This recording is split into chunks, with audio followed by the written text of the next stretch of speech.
In March, Charles Spencer, the ninth Earl Spencer, published his memoir, A Very Private School.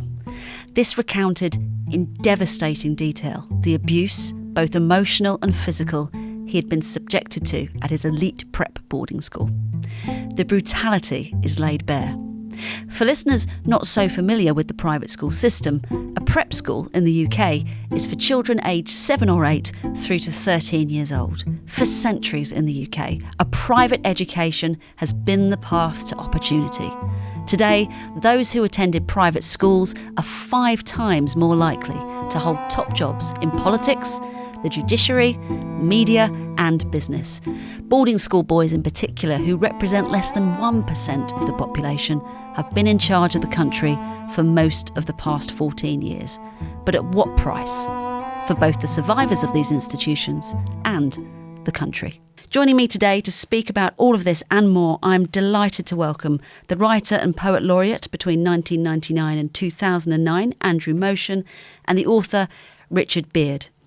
Both Andrew and Richard have written for the New Statesman on boarding schools and Britain's relationships with these institutions, and you can find the links to their pieces in the show notes. OK, so just to begin, similar to Charles Spencer, you were both sent to boarding school by your parents aged 7 or 8.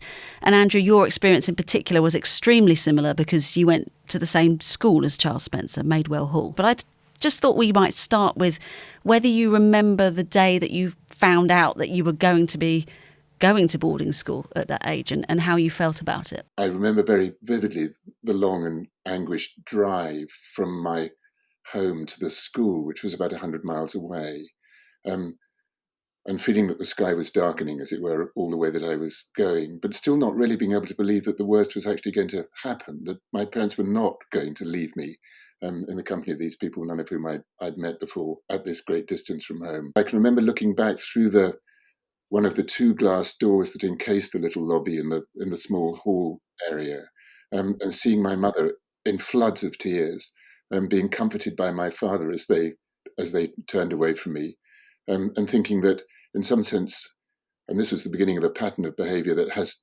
tremendous ramifications, I think, thinking that I had to kind of not be that visibly upset myself in order to spare her from being upset. I suppose my father was upset too, but he wasn't going to show it in a sort of stoic way. But my mum was simply not able to contain her own unhappiness about this.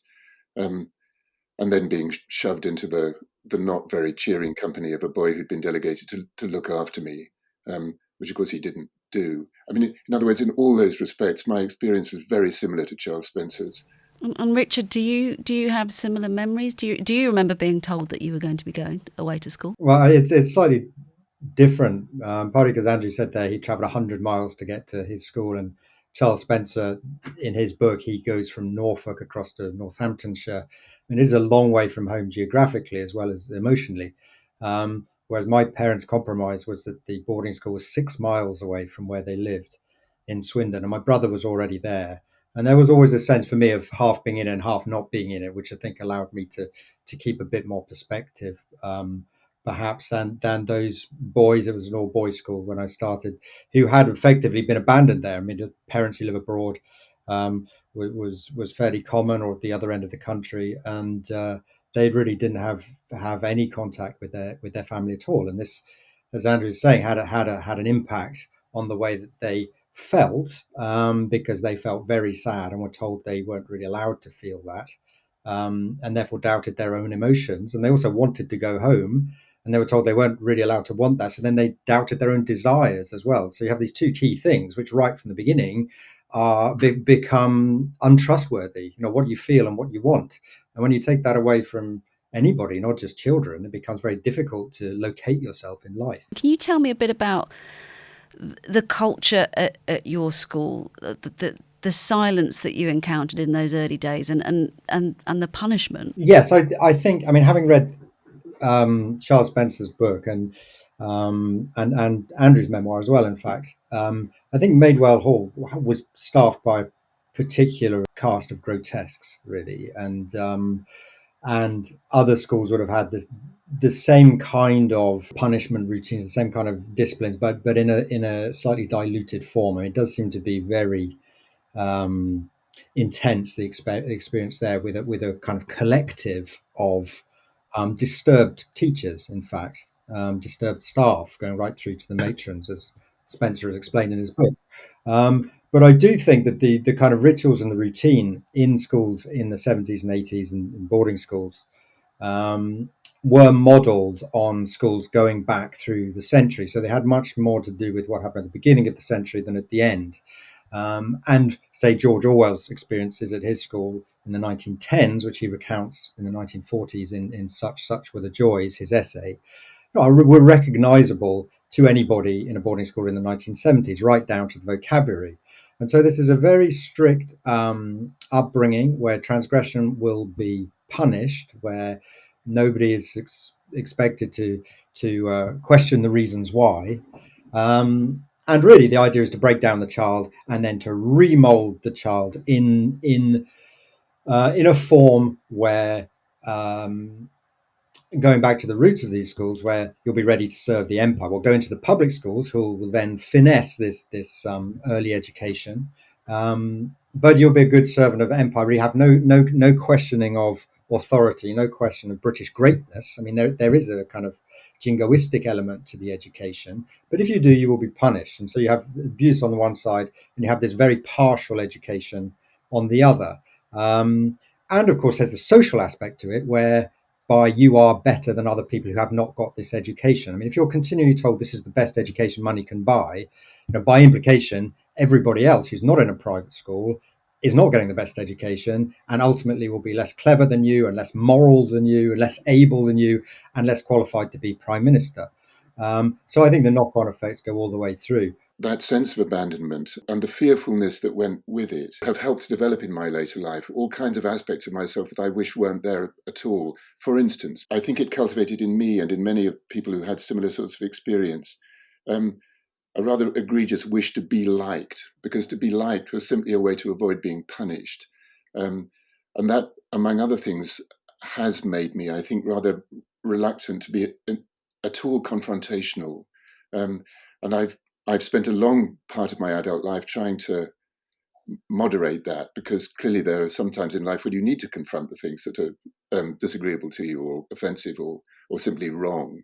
But I've always found that rather a difficult thing to be and to do. And I have to say, I noticed that very much in my father as well, who had a very similar experience to my own, which speaks to Richard's point about how this is a kind of multi-generational problem that we're talking about here. So there's that.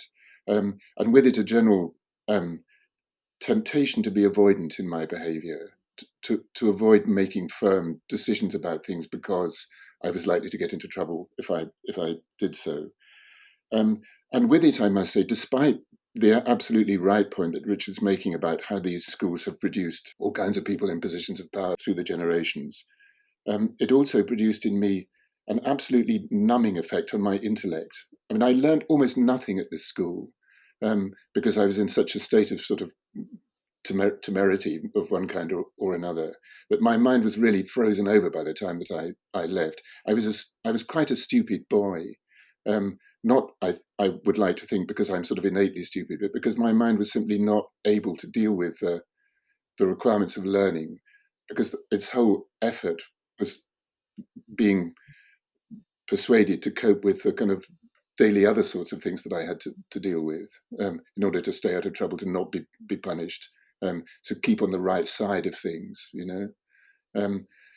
And even though an alarming number of people in position of power still had this sort of experience, I very often notice that, or I've persuaded myself anyway, that the kind of deviousness that you find in a lot of people in positions of authority, I think stems from this encouragement to be avoidant in early days. Political deviousness, especially, I think, is interestingly connected to this. I think there are lots of strategies which are developed to then hide yourself. I mean, and this goes right back to those first days of homesickness, where your true self wants to go and cry in the corner, and you hide that, and you learn as a protective strategy not to show who you really are. And Andrew's saying that avoiding confrontation is one way to do that. Being charming is another way to do that, because you put out an impression of yourself, which means that you don't have to show who you really are. Another way is going the opposite direction to Andrew, and actually trying very hard in a competitive sense to do well at school, because the approval you can get for that, on the one hand, it stops you being punished, but it also is a substitute for love. Nobody is in that school to love you, but you want this approval to stand in for that. And if you do very well in your lessons, you will get that approval. And then that competitive urge, if I do well in school, if I do well in my job, then eventually the drive there is about the absence of love rather than loving a job or wanting to do good. And again, that can kind of slightly skew attitudes in later life. In fact, can skew them intensely, not slightly.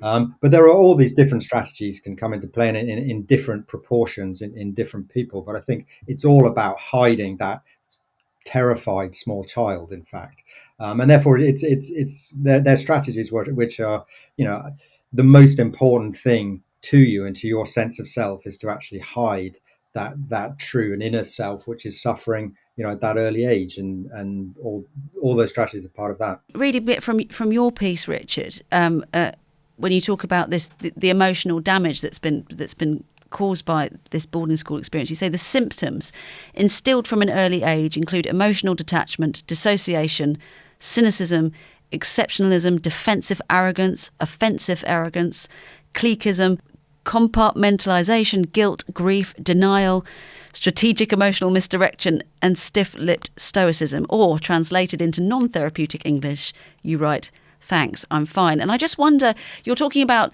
the staff who've been through this same experience. Do you think the behaviour is the product of the institution, or do you think that the fact that these people then go on to positions of authority, it's what's allowed the boarding system to operate in that way for such a long time, or both? Well, the pathway was very clear going from the prep school, and you described in your introduction that the prep school is there to prepare the children for the public schools, then through the public schools, then if all goes well, you go into Oxbridge, then from Oxbridge into the civil service, or into eventually government, or into banks, into the military, into the church, into the judiciary. You can see all these different sort of pathways which are there, but the pathway is absolutely clear now. And if you keep on getting the rewards, why is anyone going to change the way that you're going back down the ladder? At any point, well, if I'm still getting the reward at the end of it, and I can see how people have gone through the system, why would you change any part of it while British society still rewards this way of educating children? And that was true in this era when boarding schools could be incredibly abusive, like Andrew's school, Charles Spencer's school, or simply very old-fashioned, which I think was more the case for my school. But it's still the case now with the private education system. Or why change it if by paying a lot of money and going into these very exclusive schools, you end up where you wanted to go all the way through, which was in the elite of the country. So I think that's the answer to the question. The two things are connected. If society as a whole decided actually we're not going to reward this kind of behaviour, then you would think about, well, there must be a different way of creating different behaviours in children, more open, more generous, less fearful. But in fact, there's no need to do that, because you go through the system, you will end up as a judge, or a member of parliament. So no, I think the two things are connected. Really, is that the pathway is so clear that it does mitigate against change. And what impact does that have in the long term on the country? Well, look around, see what it looks like right now, and see whether this looks like a country in good health, good psychological health. A kind of psychological assessment of Britain at the moment, certainly since 2016, say, to take a date off the top of my head. I would say that it's not very healthy, and we need to start looking at the reasons why. Now, there's this legacy and hangover from people who are now in positions of power who were educated in the 70s and 80s, but then there are younger people who went through the same system who seem to have some of the same issues to address. But it would be a major job to basically apply therapy to Britain, and it would be a very useful thing to do. But just to push back a little bit on the thesis, I mean, given that we do have a younger cohort of of politicians, of judges, of lawyers, or what have you, who haven't had those same experiences. Does it stand up? I think it does stand up because the isolation of these schools allowed the kind of horrific experience that Andrew had and that Charles Spencer had. The isolation is still there. I don't think the same kind of horrific stories are being experienced in these schools, but the isolation is there, the exclusivity is there, and it's in that isolation and exclusivity that strange ideas can breed, even if they're not around corporal punishment or around sexual perversions. And these strange ideas, they could be economic, they could be social, but to be so excluded from the rest of the country means then there is a lack of empathy for the rest of the country when you come out of this system, and that's as true today as it was in Maidwell Hall back in Andrew's day. Well, I feel slightly hesitant to answer this with any sense of authority because I haven't lived in England for the last 10 years. And one of the reasons I was so glad to get out of it is precisely to do with all the things that we're talking about. But when I do look back across the Atlantic, and I'm speaking to you now from Baltimore, where I live and work, I see a government which seems to be entirely staffed by people who bear a very close resemblance to the people who were prefects at the sorts of schools that I went to, and did themselves apparently in a large number of cases come from those sorts of schools, including of course the Prime Minister himself.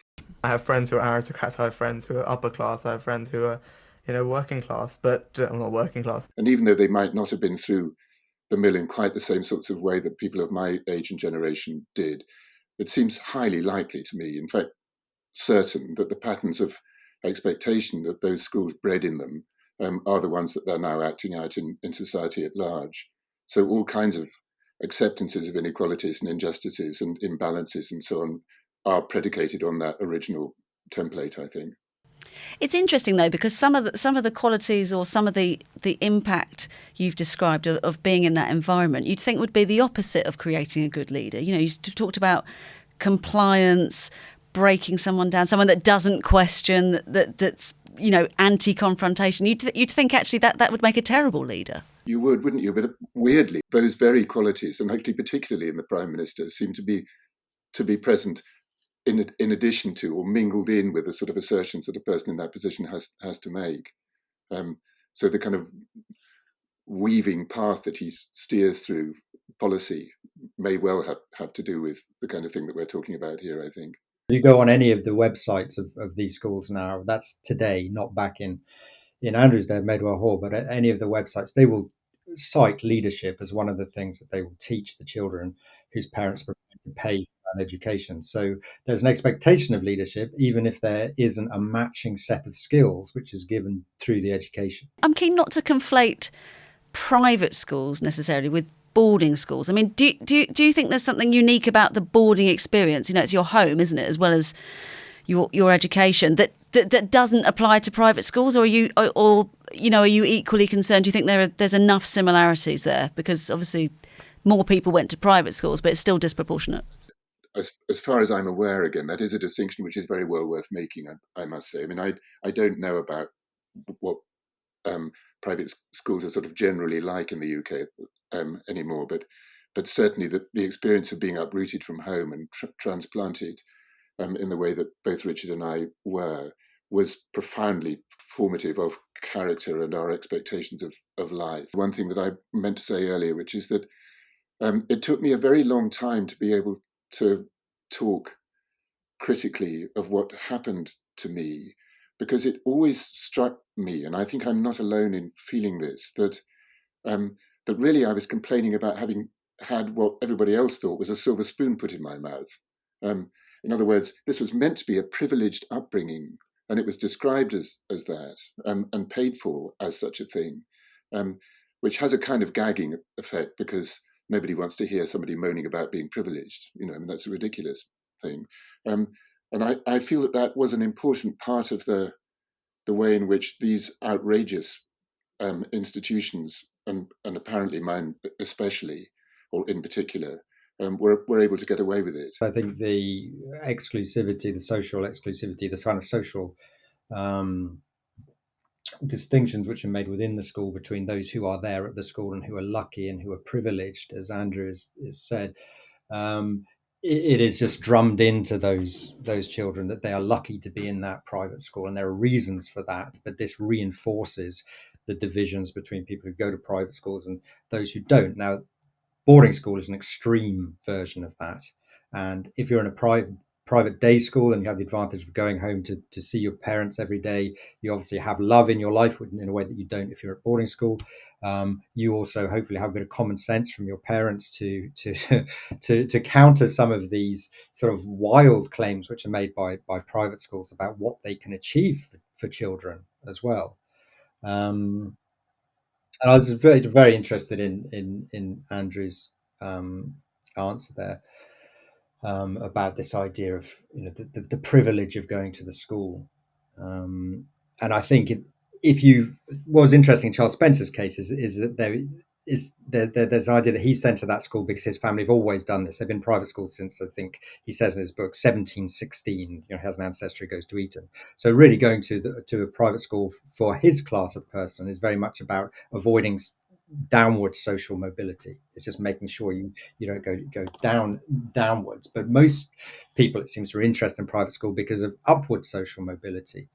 And again, if your parents are very interested in that, in the sense of making sacrifices to pay for you to go to the school, it becomes very hard to resist the propaganda of the school.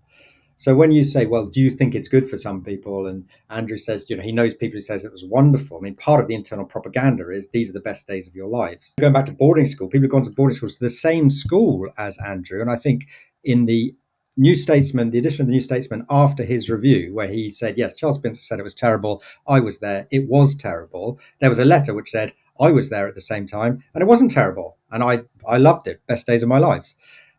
Frankly, I'm quite skeptical about that. I think that's someone who has really not wanted to question what happened, at that school and the after effects of those experiences. And it is part of the education not to be too introspective. I want to ask you about sort of moving forward, because if Labour are elected in the next election, whenever that might be, we're going to see a cabinet that will be Britain's most state educated since 1945. So we've got 13% privately educated compared to 59% of the Conservative cabinet, bearing in mind that only 7% of the population is privately educated.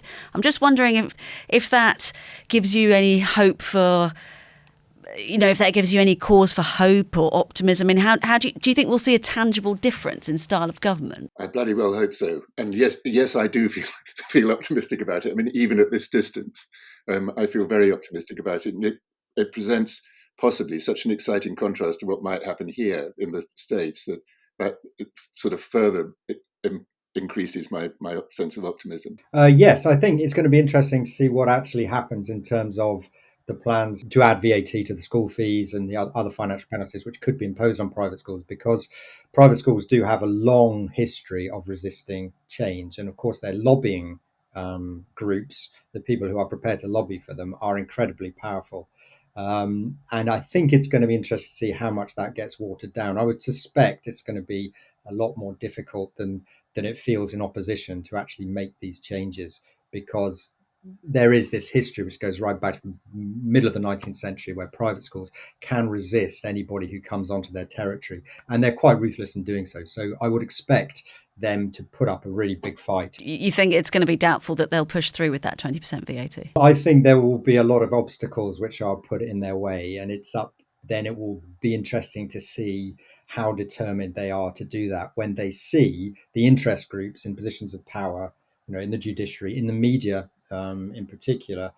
It's going to be really a test of their principles. It would have a big impact because it'd be a start. This is a way of starting to say, well, if this is a commodity that you're buying and you put VAT on it in the same way as you do on other commodities which are bought, that this kind of special status which are given to private schools starts to erode.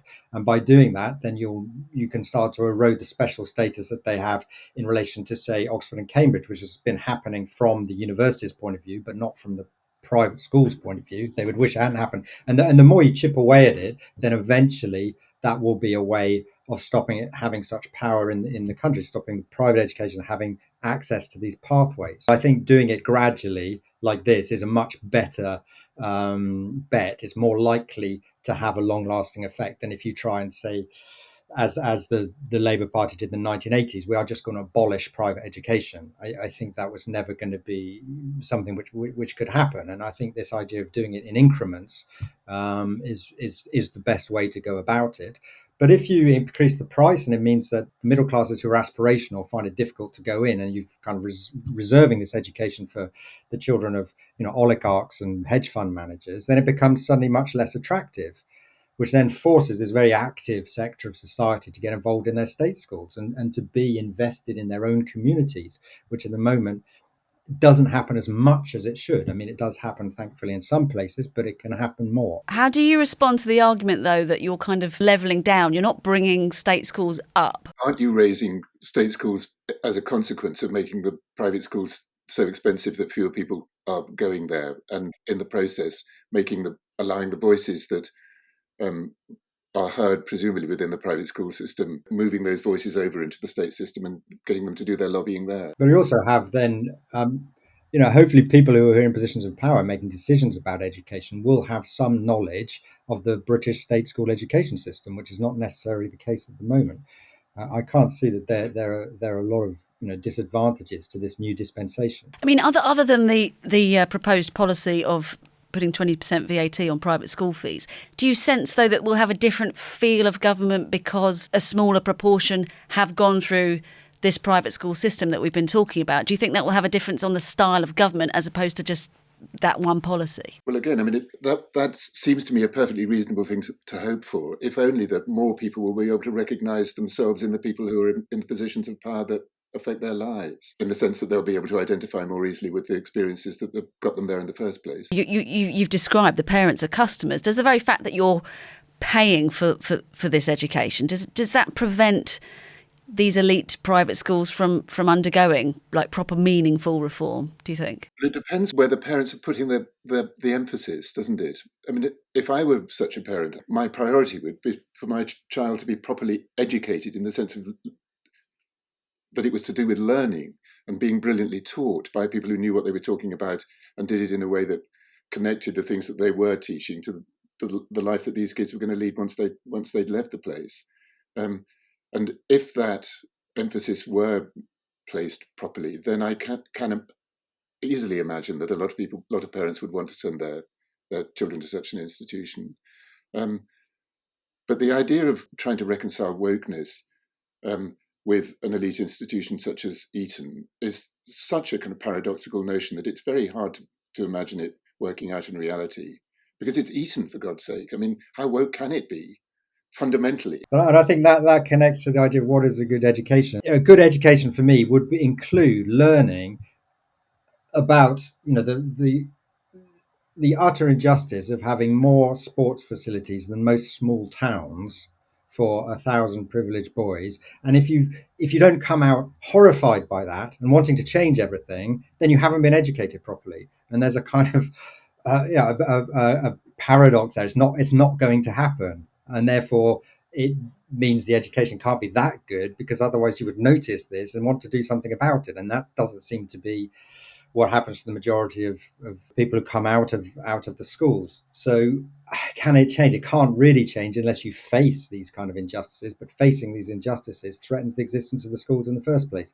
So I think it's unlikely to happen. What a place to leave it.